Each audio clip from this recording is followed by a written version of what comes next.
भाई घर छूटो या जग रूठो, चाहे रूठो ये संसारा।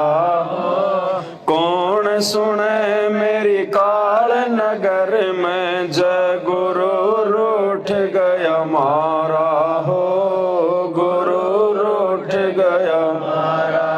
भाई जगर छूटो या जग रूठो, चाहे रूठो ये संसारा हो।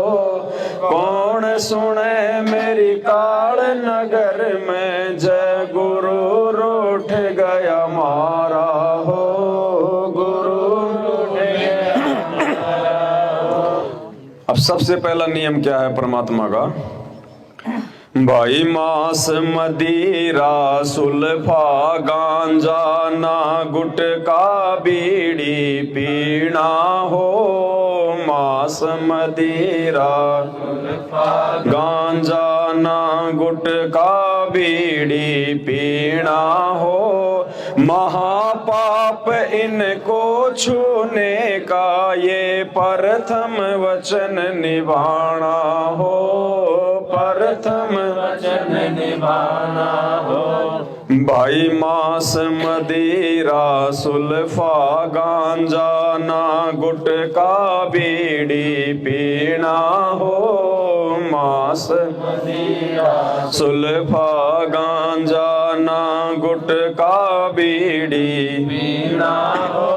महापाप इनको छूने का, ये प्रथम वचन निभाना हो, प्रथम वचन निभाना हो।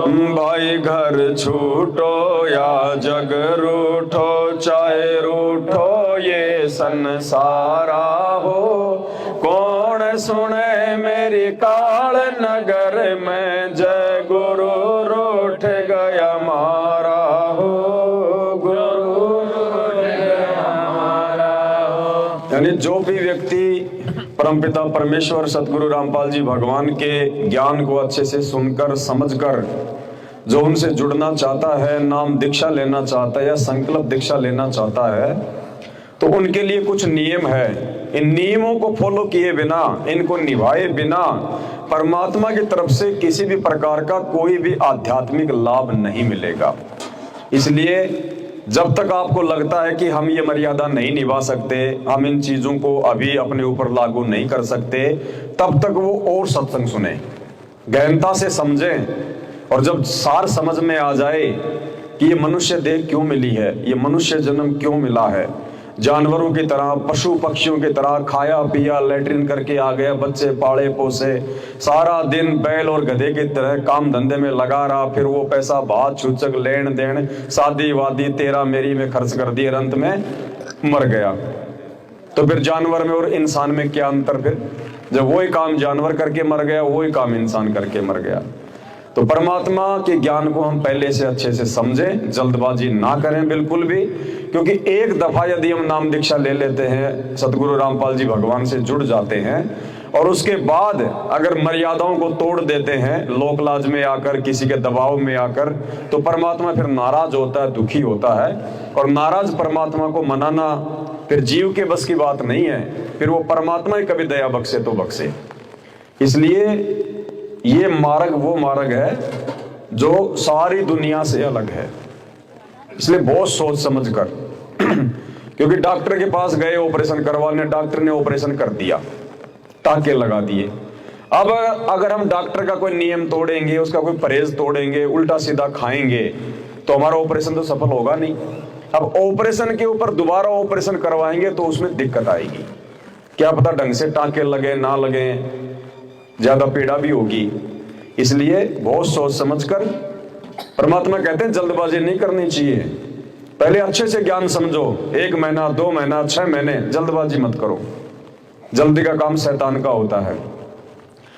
नाम लिए बिना भी यदि आपने अपनी अंतरात्मा से ये मान लिया कि भाई इस संत के बराबर धरती पे किसी का ज्ञान नहीं है, जिस दिन ये आत्मा उनको स्वीकार कर लेगी, मान लेगी, और बाकी अन्य पूजा पाठ से हमारा मन हट जाएगा और अपना नेक नीति से अपने जीवन पे चलेंगे, ईमानदारी से अपना काम धंधा करेंगे, उसी दिन से परमात्मा उस भगत को, उस आत्मा को, उस जीव को अपनी तरफ खींच लेता है। यानी काल का फिर उस पर कोई जोर नहीं चलता, भले नाम लिया या ना लिया। और जब सब कुछ समझ में आ जाए उसके बाद तुरंत अपना नाम दीक्षा ले लेनी चाहिए परमात्मा से, और फिर अपना समर्पित होकर फिर परमात्मा के चरणों में लगे। उन आत्माओं को फिर परमात्मा लाभ देता है हर प्रकार से, जरा सा भी दुख नहीं आने देता परमात्मा फिर उन आत्माओं को। तो सबसे पहला नियम परमात्मा का है, किसी भी प्रकार का नशा पता, दुनिया भर की जितनी भी बकवाद हैं, सुल्फा, गांजा, हुक्का, बीड़ी, सिगरेट, जर्दा, खैनी, यानी नशे के नाम पे चाहे कोई भी चीज क्यों ना हो, मीठा पान, मीठी सुपारी खानी भी नहीं है, और ना किसी को उठा के देना है। क्योंकि परमात्मा कहते हैं चोरी करने वाला और चोरी करने वाले को चोरी करने के लिए कोई चीज देना, कोई चक्कू देना या कोई बैटरी देना, कोई टॉर्च देना, दोनों माँ बाप के भागी हैं। जब वो चोर कभी पकड़ा जाएगा और उसकी पिटाई होगी तो उसे पूछा जाएगा तेरे को ये लाइटन किसने दी, ये टॉर्च किसने दी, तो वो नाम बता देगा मेरे को उसने दी थी, तो वो भी पकड़ में आएगा जिसने सहयोग किया था। ठीक है, तो इस मार्ग में आने के बाद में कोई भी गलत काम, और क्या क्या गलत काम है वो परमात्मा ने अपने नियमों में बताए हैं, अपने सत्संगों में बताए हैं। तो किसी भी प्रकार का नशा पता भगत ने तो करना ही नहीं है, और ना ही करने में किसी सहयोग करना है। भले गांव में आपके कितने यार दोस्त हो, हुक्का पीते हो, बीड़ी पीते हो, सुल्फा पीते हो, और कहते ले भाई तूने तो नाम ले लिया, अरे कम से कम ये हुक्का तो पकड़ा दे ना भाई, ये बीमारी है, इस बीमारी को हाथ भी नहीं लगाएंगे हम तो आज के बाद में।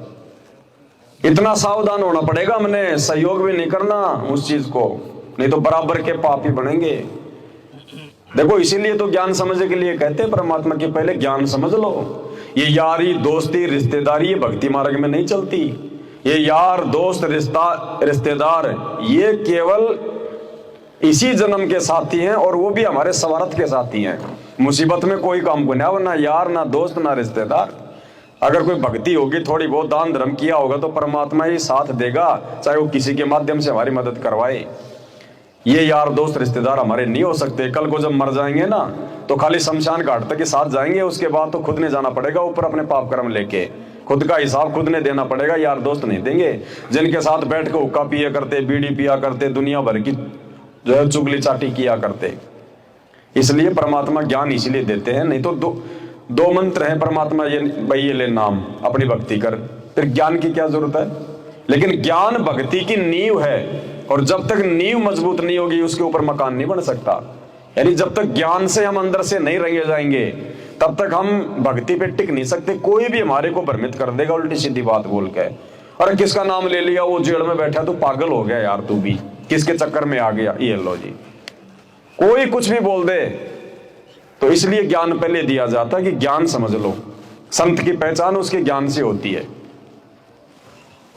तो सबसे पहला नियम नशा पता, किसी भी प्रकार का नशा पता क्यों ना हो, ना हमने करना और ना करने में सहयोग करना, ये सबसे पहला नियम है। क्योंकि भगवान ने बताया कि हमारा जो शरीर है इसमें कमल बने हुए हैं पीछे, और इसमें पांचों देवताओं का इसमें निवास है। मूल कमल, स्वाद कमल, नाभि कमल, हृदय कमल और कंठ कमल, इसमें सभी देवताओं का निवास है। अब हम अगर नशा करेंगे, उल्टी सीधी चीज खाएंगे, तो उसका प्रभाव उन देवताओं पे पड़ेगा और वो हमसे नाराज होंगे। और फैक्ट्री का मैनेजर अगर मजदूर से नाराज हो गया तो उसका जीना आराम हो जाता फिर। अब परमात्मा कहते हैं घर पे कोई रिश्तेदार आ गया, बढ़िया खिलाया, बढ़िया पिलाया, और रात को एक कमरे में उसको बंद करके सुला दिया, और उस कमरे में जो है कोयले से लगा दिए। अब बताओ वो रोएगा आपको? वो खिलाया ना पिलाया बराबर दम घुट घुट के मरेगा वो। तो देवता हमारे शरीर में बैठे और हम पी हुए बीड़ी धुआं ठोक रहे उन देवताओं को। देवता हमसे, अब आप और हम बिल्कुल बीड़ी नहीं पीते, हमें धुआं भी अच्छी नहीं लगती, और हमारे को कोई मकान में बंद करके और बीड़ी सिगरेट और हुक्के की धुआं छोड़ दे, बताओ हमारा क्या हाल होगा।